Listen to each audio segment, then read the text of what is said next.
wrote that song about 20 years ago almost now. I was traveling home from Scream in the Desert. If you have been around Golf Course Road Church in Midland and all, used to have a big gathering, lots and lots of churches, West Texas, New Mexico. About 3,500 of us would get together. I was inspired on the way home. I thought we needed a song to sing around our offering.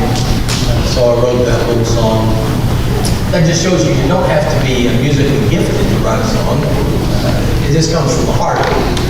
I asked Byron in class if he would write the song that he sang on Power in the Blood, a little update on that. That came from the last class we had in Hebrews chapter 13, verse 20 and following, where by the blood of the eternal covenant, God raised up His great Son and gave us the Spirit. And that sermon's coming on August the 20th. Get Kane back to school, get him out of the way. He's got a lot of work to do. He's going to preach July 30th and then August 6th and August 13th. But as we kick up our fall on August the 20th, we'll preach that section of Hebrews 13 and we'll introduce that song. Byron's already got the sheet music to it. He's made a few adjustments to it, and so it wasn't the final version. I talked him into going ahead and letting us introduce that song today. He did a masterful job, and we'll have a good time learning that song and singing it together. You have any idea how many sermons you've had today? You preach to one another at the Lord's Supper. He says, that's your sermon every week. Until I come, you're declaring my relationship with you. You're declaring my death, my burial, my resurrection. Byron did a great job helping us think through that, what it looks like. He preached the sermon as you came personally.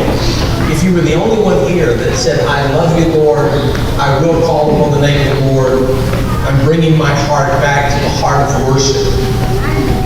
You were preaching. That's what Scripture says, that we sing to one another psalms, hymns, and spiritual songs, singing and making melody in our hearts to the Lord, teaching and admonishing one another, that blend of Ephesians 5 and Colossians 3 there. That we're educating, helping, blessing, preaching. Every song is a mini sermon. The mini sermon we're about to sing is one that you're familiar with.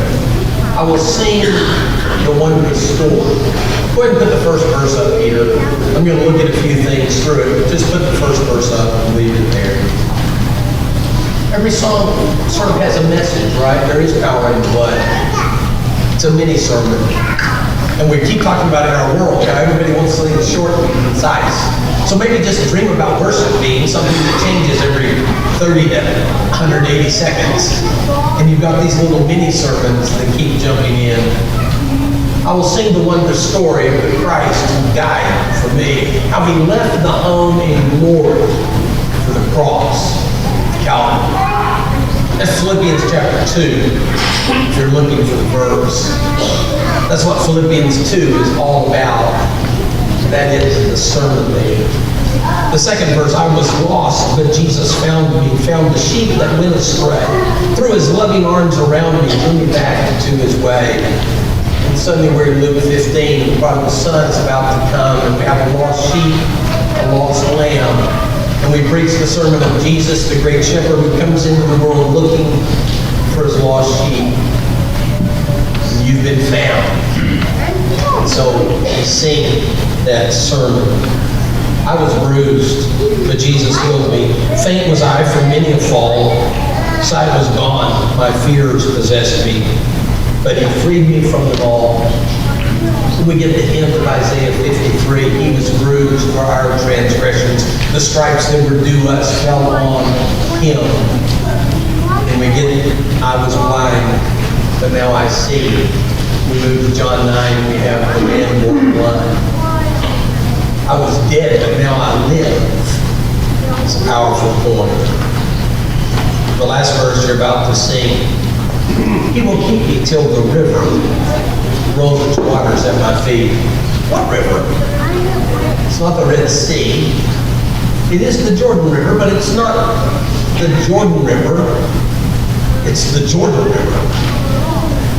I crossed over Jordan. We have that language of going home to be with God. He will keep me till the river rolls its waters at my feet. Then he will bear me safely over. For the loved ones I shall meet. Those that have gone before us, they're going to be there. We get to sing with them. We get to be with them. It's not the invitation. That's just the sermon that you're about to sing. Then we'll offer the invitation. I will sing the wondrous story of Christ who died for me. I will bless all the glory for the cross of Calvary. Yes, I sing the wondrous story of Christ who died for me. Sing it with the saints in glory.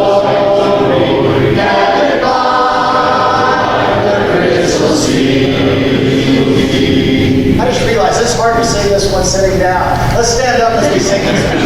I was lost, but Jesus found me, found the sheep that went astray. Through his loving arms around me, drew me back into his way. Yes, I sing the wondrous story of the cross who died for me.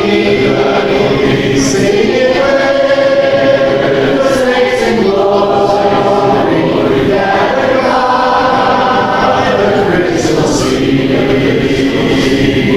I was bruised, but Jesus healed me. Great was I, the pain of all. The sight was gone, and fears possessed me, but he freed me from them all. Yes, I'll sing the wondrous story of the Christ who died for me. Sing it with the saints in glory, gathered by the crystal sea.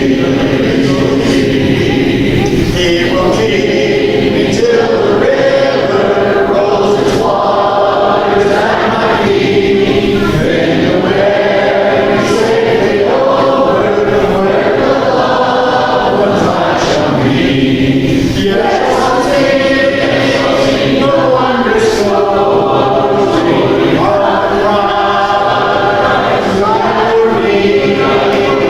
Sing it with the saints in glory, gathered by the crystal sea, the crystal sea. Stay standing and I'll make the invitation short. How's that? By the way, we have one whose waters are rolling at her feet. We just got a text from Tamara Davis. They're on the way to Harris downtown with her mom. Hospice has advised that she has a DNR, that they not be too aggressive in treating her. Evidently, she has a very aggressive bleeding ulcer. They don't really expect her to have a quality of life here. They've been planning for this. So keep Tamara in your prayers as the river rolls close. Come to the Water is the song that we're about to sing now. It is the invitation. And you're going to use it. We used to sing it in youth group all the time when I was in youth group. Hadn't been that long ago. 58 years. No, not that long. I've been married 43 years. So I was in youth group 44 years ago. I got married as soon as I got out of youth group. But if you're not familiar with it, you said you'd come and share all my sorrows. You said you'd be there for all my tomorrows. I came so close to sending you away, but just like you promised, you came here to stay. I just had to pray. And Jesus said, come to the water, stand by my side. I know you're thirsty, you won't be denied. I felt every teardrop when in darkness you cried. And I strove to remind you that for those tears, I died. That's what Jesus did for you. If you're not one of us, think about it. Come to Christ. If you're holding on to your sin and wondering whether He can relieve it, for those tears, He died. If you're just weighed down and burdened by whatever's going on in your life, you need prayers, The elders are ready and prepared for this. For those tears, he died. Come to the water.